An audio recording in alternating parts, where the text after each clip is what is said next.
விக்கிரவாண்டி அருகிலுள்ள குச்சிப்பாளையம் என்ற கிராமத்தில் ஒரு கிணற்றின் உள்ளே ஒரு கன்று விழுந்து விட்டதாக தகவல் அறிந்து எங்கள் விக்கிரவாண்டி தீயணைப்பு வீரர்கள் தங்கள் குழுவோடு அங்கு விரைந்து சென்று பார்த்துள்ளனர்.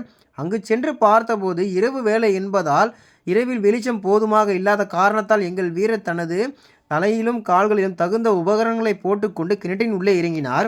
அவர் இறங்கும் பொழுது கிணறின் உள்ளே இருந்த கன்றுக்குட்டி இறந்து விட்டதா அல்லது உயிரோடு உள்ளதா என்று எதையுமே அறிய முடியாமல் அந்த உரிமையாளரும் எங்கள் வீரர்களும் குழம்பியிருந்தனர்.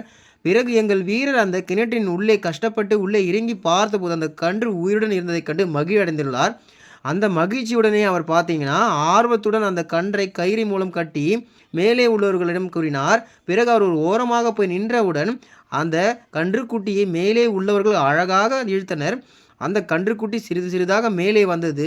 மேலே வந்த கன்றுக்குட்டியின் போட்டிருந்த முடிச்சு பகுதியில் அவிழ்த்து அதற்கு லைட்டாக தண்ணீரை கொடுத்துள்ளனர் எங்கள் வீரர்கள். பிறகு அங்கு கிணற்றினுள்ளே இருந்த எங்கள் வீரரையும் அவர்கள் மேலே இழுத்து காப்பாற்றியுள்ளனர். உங்கள் வீட்டில் இதுபோன்ற கன்றுக்குட்டி இருந்தால் எங்கள் வீரர்களுக்கு ஒரு ரெட் கார்டை கமெண்ட் பண்ணிடுங்க.